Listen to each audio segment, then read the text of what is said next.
여러분 안녕하세요. 혹시 지금 우리가 보고 듣고 느끼는 이 모든 현실이 사실은 그냥 거대한 마술쇼 같은 거라면 어떨 것 같으세요? 오늘 신과 나눈 이야기를 바탕으로 우리가 현실이라고 믿는 것의 진짜 본질이 뭔지 한번 들여다보려고 합니다. 정말 흥미로운 시간이 될 거예요. 자, 그럼 바로 시작해 볼까요? 자, 이 모든 이야기의 시작은요, 어쩌면 우리 모두 마음 한구석에 품고 있을 법한 아주 근본적인 질문 하나에서부터 출발해요. 바로 이겁니다. 인간 세상이 정말 위기에 처한 게 맞나요? 이게 그냥 막연한 불안감이 아니라 정말 우리 시대를 관통하는 핵심적인 질문이죠. 그래서 첫 번째 파트에서는 바로 이 위기에 처한 세상이란 주제를 다뤄볼 건데요. 이 책에서는 이걸 그냥 그럴 수도 있지 하는 가능성으로 보는 게 아니라 아주 현실적인 문제로 접근하더라고요. 그 질문에 대한 이 책의 대답은 아주 단호해요. 네, 맞습니다. 라고요. 심지어 인류가 지금 자멸이라는 위험한 불장난을 하고 있다는 거예요. 근데 진짜 중요한 건 그 이유와 해답이 우리가 상상하는 것과는 완전히 다른 데 있다는 겁니다. 지금부터 그 놀라운 관점을 한번 따라가 보시죠. 자, 이제 첫 번째, 정말 거대한 개념의 전환이 시작됩니다. 바로 위대한 마술쇼라는 건데요. 이게 무슨 말이냐면 문제 해답이 저 바깥 세상에 있는 게 아니라 바로 그 세상을 바라보는 우리 자신에게 있다는 거예요. 이 문장 한번 보세요. 너희는 환상을 살고 있다. 이건 거대한 마술쇼다. 그리고 너희 자신이 바로 그 마술사다. 와, 이게 무슨 뜻이겠어요?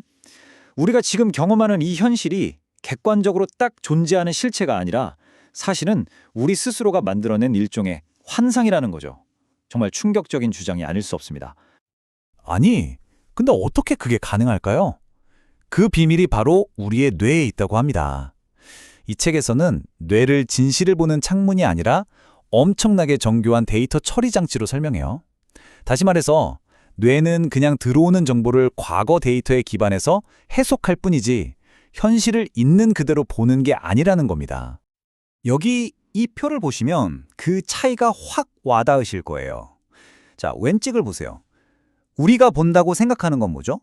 딱딱하고 다 따로따로 떨어진 물건들, 사건들이죠. 하지만 오른쪽, 실제 현실은 어떻다고요? 순수하고 아직 나뉘지 않은 그저 움직이는 에너지의 바다라는 겁니다. 우리가 인식하는 것과 진짜 현실 사이에 어마어마한 틈이 있는 거죠. 그죠? 그래서 결국 이 모든 이야기를 꿰뚫는 가장 핵심적인 진실은 바로 이거예요. 너희는 모든 것을 꾸며내고 있다. 이게 무슨 뜻이겠어요? 우리가 그냥 현실을 겪는 피해자나 구경꾼이 아니라 이 현실 자체를 만들어내는 바로 그 창조자라는 뜻입니다. 우리가 현실의 창조자라면 그럼 신은 도대체 뭘까요? 여기서 또 한 번 우리의 생각을 완전히 뒤집는 개념이 등장합니다. 바로 과정으로서의 신이라는 주제예요.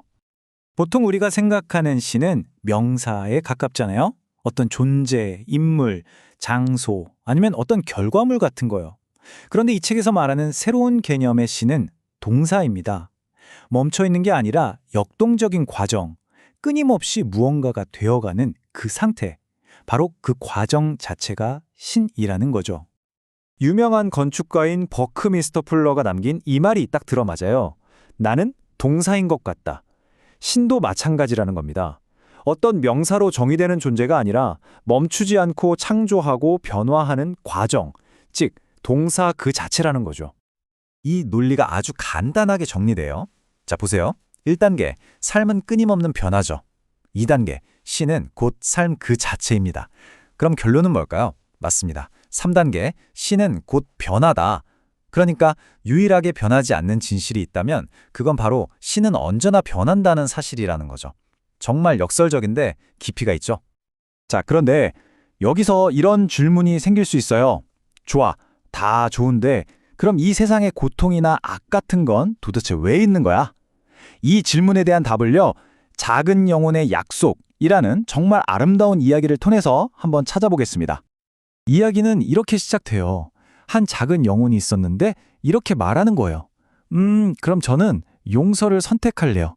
제 자신이 완전한 용서, 바로 신의 그런 모습이라는 걸 직접 체험하고 싶어요. 라고요. 그러니까 이 영혼은 그냥 용서를 아는 게 아니라 용서 그 자체가 되고 싶었던 거죠. 바로 그때였어요. 다른 영혼 하나가 다가와서 정말 놀라운 제안을 합니다. 내가 너의 다음 생에 들어가서 네가 용서해야만 하는 어떤 일을 해줄게. 이게 바로 이 이야기의 핵심이에요.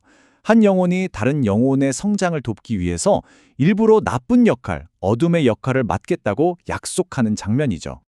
작은 영혼이 깜짝 놀라서 물어요. 아니 왜 그런 끔찍한 일을 하려는 거야? 그러자 그 친구 영혼이 이렇게 대답합니다. 아주 간단해. 내가 널 사랑하니까. 이 모든 행동의 이유가 악의가 아니라 정말 깊고 조건 없는 사랑이었다는 거죠. 이 이야기 밑바탕에는 아주 중요한 우주의 원리가 깔려 있어요.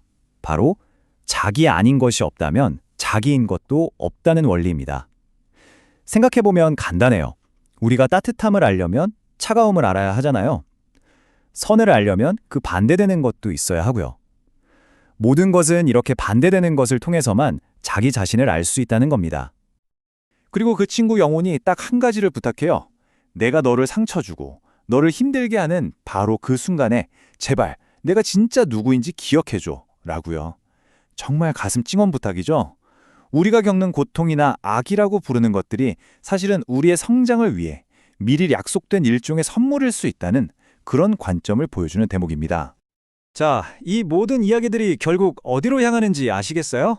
바로 우리 자신입니다. 이제 우리가 가진 창조하는 힘에 대해서 본격적으로 이야기해 볼게요. 이 문장 한번 보시겠어요? 아무것도 중요하지 않다. 언뜻 들으면 되게 허무하게 들리잖아요.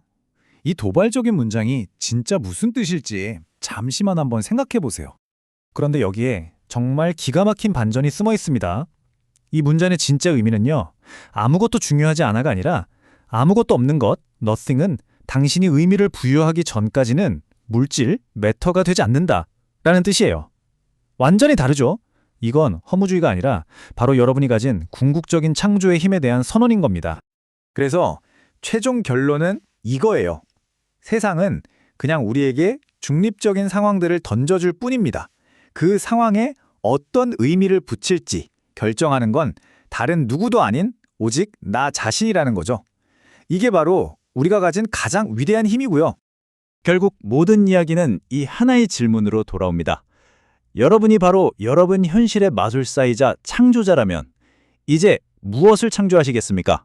그 답은 오직 여러분 자신에게만 있습니다.